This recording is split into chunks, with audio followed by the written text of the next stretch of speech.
What's going on, guys? I'm the Walrus Jedi, and in today's video I will be doing a Rogue One review. So, yeah, if you like this video, then please consider liking and subscribing for more Star Wars videos in the future on, the books, comics, video games, movies, TV shows, news, and all that. So, there will be spoilers for Rogue One, so this is your spoiler warning. And now, on to the recap of the movie. So the movie starts with on a planet. Director Krennic has come to pick up Galen Erso, who is a scientist for the Death Star project, but he doesn't want to come. So he sends his wife Lyra and his daughter Jyn away, but for some reason Lyra sends Jyn on by herself, and Lyra comes back, and for a cheap shot at Krennic that is quite frankly a waste, because he gets grazed in the shoulder and she dies, so I don't see a point in that. So obviously Galen gets taken. Jyn basically is left by herself until Saw Gerrera comes and picks her up. So and then we flash forward a certain amount of years, I think like 15 years or something like that. And Jyn Erso is in some Imperial prison. And then we go to a place called the Ring of Caffrine, where we are introduced to Cassian Andor, a rebel. He's part of the Rebel Intelligence Division, and he's on here getting intel from an informant. However, this informant, he's injured, and they attract some Imperial attention, and instead of trying to help this informant, Andor basically he shoots him. Now, he doesn't do it like up front with some kind of honor and respect. No, he shoots him in the back, trying to pretend to be his friend and try and calm him down. So he's kind of a scumbag. And the intel is about a Imperial pilot defecting, and Saw Gerrera had captured him. So we go to Jeddah at this point, and Bodhi Rook is the pilot, and we see him basically get captured by Saw Gerrera's goons, and they take him to Saw Gerrera.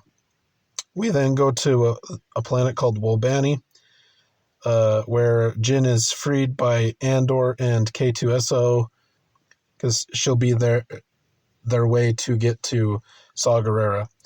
After that, they go to Yavin 4, and basically get all that information. They got to get to Saw Gerrera to figure out where Galen is, all that. So they leave to go to Jeddah. And so on Jeddah, we see Saw Gerrera interrogate Bodhi Rook, and he gets imprisoned. And then Jyn and Andor, they arrive at Jeddah. They avoid some Imperials, but Saw Gerrera's group attack an Imperial patrol, so there's a big gunfight going on and all that. So, and eventually it leads to these two Guardians of the Wills help them. They all get captured by Saw Gerrera's goons after the Imperials are dealt with, and they get brought to Saw Gerrera's base, I guess. And so Jyn is brought before Saw Gerrera. Saw Gerrera prattles on about it being a trap or whatever, because he's basically lost his marbles at this point. And he shows Jyn a message that Bodhi brought, and it's her dad basically talking about the Death Star, and that he built a weakness in it, and to go to Scarif and get the plans. So, meanwhile, the Death Star has arrived for a testing. So they test the Death Star on Jeddah City, and they destroys Jeddah City. The Jyn and Andor and the two Guardians of the Wills and the pilot, they escape, and Saw Gerrera stays behind and dies. Boo-hoo. they rescue it. And Bodhi tells Andor that Galen Merrick is on Edu. So they go to Edu to get Galen. Well, that's what Andor tells Jin, but really he's going to take Galen out, as that's his orders. So they arrive at Edu, and they scope the place out. Krennic arrives there because he was informed that the leak came from Edu, so he went there too, and it all comes to a head. And basically, long story short, Galen ends up dying, and they then go back to Yavin 4. Yeah, they try and get the whole Rebel Alliance to go to Scarif, but they don't want to because boohoo, Death Star going to blow planets up, or they're not. They don't believe that. So Jin and her group, along with some other volunteers, basically go rogue, and they become Rogue One, and they go to Scarif, and they set up a plan to get the plans, and they manage that. They get the plans, and they all die one by one, and eventually the Rebel Alliance comes to their senses and goes to help. And so they can receive the plans, and so they transmit the plans very slowly. It takes forever, and it goes through like so many people, and then they're in this hallway where they have the plan data card, I guess you could call it, and Darth Vader is there to obviously recover the plans, and so they manage to get the data card to aboard the Tantive 4. The Tantive 4 escapes, and and then the data card is given to Princess Leia, and that's where the movie ends. A few other things that I missed. Obviously, Krennic is summoned to Mustafar, and Darth Vader basically gives him a little bit of a reprimand or whatever. So, and that's the movie, I guess. So, a few things. So what I liked. Well, I like that in this movie they brought Bail Organa into this. He's in a few scenes. It's the same actor from the prequels, Jimmy Smits, which is pretty cool. As a prequel fan, he felt like he would make sense being involved with the rebellion stuff. I think he's an addition to this that I think makes sense. There's a few cameo characters, I guess you could call it, that they pop up. Like C-3PO and R2-D2 are on Yavin 4. I don't know if I think they're a good fit or not, because I guess they'd be on Yavin 4. But but again, it's basically a little cameo, and it's like, so it's pretty much harmless. Yeah. And you have Tarkin. I'm glad Tarkin's in the movie. However, I think instead of going the CGI route that they went with, I think it would have been better to just recast Tarkin, get someone that looks like Tarkin, and go that route so it holds up into the future, because in 20 years from now, when Rogue One is pretty old, 30 plus years old, well, almost 30 years old, I think that CGI is going to look awful. Same with the Princess Leia. I mean, it's cool that Princess Leia was in here, but again, same thing. They should have just recast and had an actual actor rather than this CGI thing, because obviously Darth Vader in the movie, he's pretty flashy, so it's fun. It's pretty cool.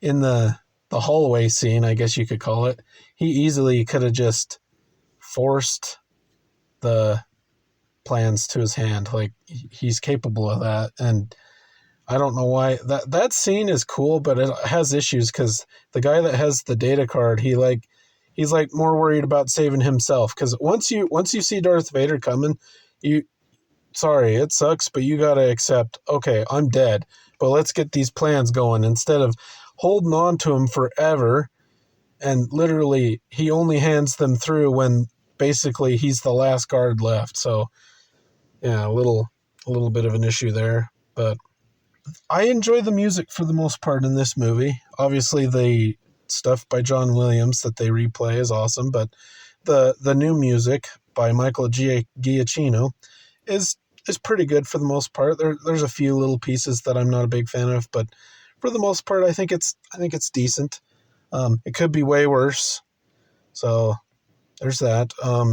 Yeah, K2SO I think is the standout character out of the Rogue One crew. I guess he's the one that I feel like has the most personality, and he's the most likable. I mean, Cassian, I I've never I've never been a big fan of Cassian Andor, Jyn Erso, Chirrut and Baze Malbus. They're okay, but again, like we don't really learn very much about them. Bodhi Rook, he's pilot, doesn't really look like a pilot. I don't know. Yeah, K2SO just feels like he has the most personality. So Krennic. I do like Krennic. He obviously fails a lot, but I don't know. He's interesting. He's interesting, And Galen Erso, he's not in the movie very much. It would have been nice to have him in there, but yeah. So, and one thing that I do wonder is obviously his name is Galen Erso. Did they get the name Galen from Force Unleashed? Because Starkiller's real name in that game is Galen Merrick. So did they get the name Galen from that? I don't know if I'm a fan of that because, yeah, just stealing stuff. Of course, they like to do that. So yeah, I think that's about it that I enjoyed. The Scarif battle, both on the ground and in the space, I thought was cool, and it is cool that they reused some stuff from the OG, A New Hope, some scenes that they didn't use in A New Hope with Gold Leader and Red Leader. I thought that was kind of cool. I think that's an interesting little use of that. So yeah, and now on to what I didn't like. Well, Lyra, I don't understand why she didn't go with Jyn. She should have done that. That didn't make any sense. You basically made Jyn an orphan essentially, and you didn't have to. And yeah, with this movie and Disney Star Wars in general, there is a lack of aliens. Now there are aliens in this movie, but quite frankly, they're kind of ugly, lame-looking aliens. Um, yeah, I'm. It's like, why can't we have at least a few recognizable aliens? Um, there is Ponda Baba, the Aqualish, but that's not a good thing. They shouldn't have put Dr. Evazan and Ponda Baba in this movie. That's a negative, which I'll get to in a minute. But yeah, so yeah, I mean, we do have some Mon Calamari, which is cool, but you could have put a few. Now there's a little bit, obviously. There's there is a little hologram of a Twi'lek dancer that one of Saw Gerrera's goons is watching. So it's like, okay, but you could have done a little bit more. I'm not saying that every time we have aliens, it needs to be a recognizable alien, but you could do a little bit more than instead of basically every alien we see is a new alien. And obviously, as stated, Ponda Baba and Dr. Evazan are in this movie.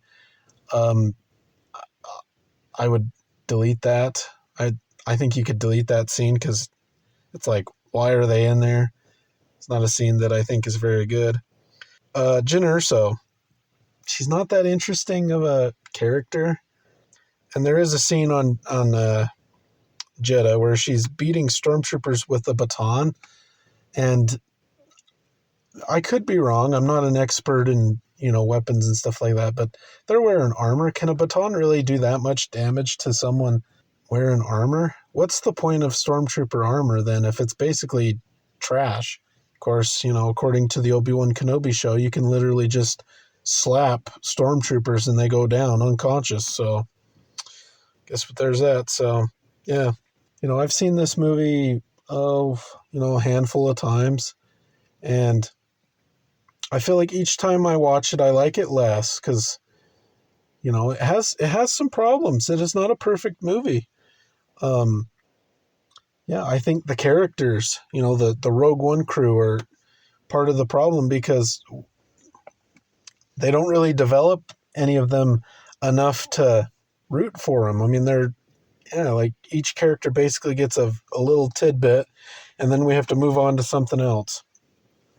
But this is the best movie that Disney has made with Star Wars. Really is no contest. Yeah, I think the CGI still looks good, with the exception of the Tarkin and the Leia stuff. I'm not saying the Tarka and Leia faces are horrendous or anything like that, but you could tell they're fake. They look kind of shiny, or they just look off. But other than that, I think the CGI looks fantastic in this movie. So, holds up. That is my review of Rogue One.